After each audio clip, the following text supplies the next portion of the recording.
মা বাবার পছন্দ মতো সুন্দর লাল টুকটুকে একটা মেয়ে বিয়ে করলাম। বিয়ে করার পর সংসার জীবন আমার ভালোই চলছিল, অনেক সুখেই ছিলাম। আমার ওয়াইফও অনেক ভালো ব্যবহার করত, অনেক ভালো আচরণ করত। মানে অনেক সুন্দরভাবে আমাদের সংসারটা প্রায় 6 বছর কেটে গেল। 6 বছর পর আমার সংসারে অনেক বড় ধরনের জ্বর নেমে আসে। এই জ্বরে অভাব অনটনে পড়ে তখন আমার স্ত্রী সিদ্ধান্ত নিল যে আমি একটু প্রবাসে যাওয়ার জন্য, যদি প্রবাসে যাই তাহলে হয়তো আমার সংসারটা একটু ভালো চলবে এবং আমি উপর দিকে উঠতে পারবো। তো ওই চিন্তা করে আমার ওয়াইফের সিদ্ধান্ত অনুযায়ী আমি প্রবাসে চলে গেলাম। প্রবাসে যাওয়ার পর এই প্রবাস জীবনটা আমার কাল হয়ে দাঁড়াইলো। আমি 3 বছর প্রবাস করলাম। 3 বছর প্রবাস করার পর কোম্পানি আমাকে ছুটি দিতে চাচ্ছে। তা আমার শারীরিক অবস্থা তেমন ভালো ছিল না। তখন আমি আমার মা বাবার কাছে বললাম যে কোম্পানি আমাকে ছুটি দিতেছে, তো আমি একটু বাড়িতে আসতে চাই। মা বাবা বলল যে বাবা, শুনতেছি তোর শরীরও ভালো না, ঠিক আছে তাইলে তুই বাড়িতে চলে আয়া, চিকিৎসা করাইয়া একটু সুস্থ হইয়া আবার প্রবাসে চলে যাই। তখন আমি আমার স্ত্রীর কাছে বললাম যে কোম্পানি আমাকে ছুটি দিতেছে 3 মাসের জন্য, আমি বাড়িতে আসতে চাচ্ছি। তখন স্ত্রী আমাকে বলে, না এখন এই মুহূর্তে বাড়িতে আইসো না তুমি। তখন আমি বললাম যে দেখো, আমার তো শারীরিক অবস্থা ভালো না, আমি তো এখন অনেক অসুস্থ। আমার মাঝে মাঝে কেন জানে ফেটে ফেটে ব্যথা করে, অনেক ব্যথা করে, আমি এগুলা সহ্য করতে পারতেছি না। এখন আমি এখানে তো ভালো কোনো ডাক্তারের কাছে যাইতেও পারতেছি না। আমি বাড়িতে আসি, আইসা চিকিৎসা করাইয়া 3 মাস পরে আমি আবার চলে যাব।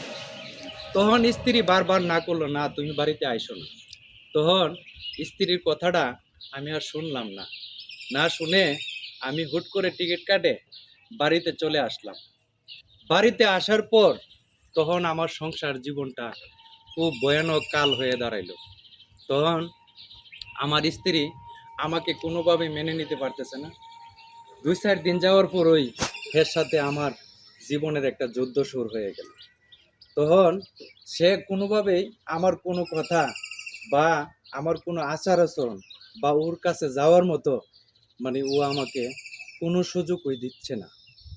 তখন এইভাবে 5-7 দিন যাওয়ার পর তখন সংসারের মধ্যে বিরাট অশান্তি নেমে আসলো।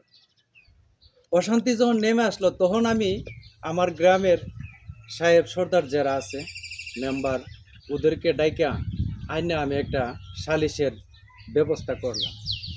সালিশের ব্যবস্থা করার পর ওই মেয়েটা, আমার স্ত্রী, বলে সব সাহেব সর্দারের সামনে সে নাকি আমার বাদ আর হাইতো না।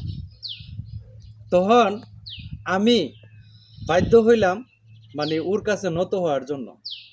যখন সাহেব সর্দাররা চলে গেছে রাত্রির বেলা, মানে সাহেব সর্দাররা অনেক বুঝাইছে, অনেক কথাবার্তা বুঝ জ্ঞান দিছে যে দেখো তোমার সন্তান দুইটা খুব সুন্দর সুন্দর ফুটফুটে সন্তান, এই সন্তানটির দিকে তাকাই হইলো, তুমি এই সংসারটা চাইরা যাইও না। কিন্তু সে কোনো কিছুতেই সাহেব সর্দারের কথা মানতেছে না। যখন সাহেব সর্দার চলে গেল, রাত্র বাজে 1টা, তখন আমি ওর কাছে হাত জোর করে পায়ে ধরে আমি মাপ চাইলাম যে দেখো, তুমি আমার সংসারটা চাইরা যাইও না, আমার এই সংসারে আর অশান্তি দিও না, আমি হয়তো কিছুদিন পরে আবার প্রবাসে চলে যাব। কিন্তু সে আমার কোনো ডিসিশন মানল না। না মানার পর তখন আমি ওর বাবার বাড়িতে খবর দিলাম। খবর দেওয়ার পরে ওইখান থেকে ওই গ্রামের সাহেব সর্দারও চলে আসছে, আমার গ্রামের সাহেব সর্দারও বসছে। কিন্তু ওর একটা কথাই, সে আমার বাদ খাবে না। তখন দোনো পক্ষের মানুষ অনেক বুঝাইলো, অনেক হেরে বুঝ জ্ঞান দিল, কিন্তু কোনো বুঝ জ্ঞানেই সে মানতেছে না। তখন আমি ওর বাবার বাড়িতে ওকে পাঠাই দেওয়ার পরে ওর বাবার বাড়ির যে সাহেব সর্দাররা আসছিল, তারা সিদ্ধান্ত নিচ্ছে যে আমরা কিছুদিন আমরা বাড়িতে থাকুক, আমরা একটু বোঝাই দেখি আমি নিয়ে আবার পুনরায় তোমার সংসারে দিতে পারি। তখন বাবার বাড়িতে আনার পর তখন আবার একটা পুনরায় দরবার হইল। ওই দরবারের সিদ্ধান্তে গিয়ে লাস্ট পর্যন্ত সে ডিসিশন নিল আমার ভাত খাবে না। তখন বাধ্য হইয়া কাজী হানতে হই।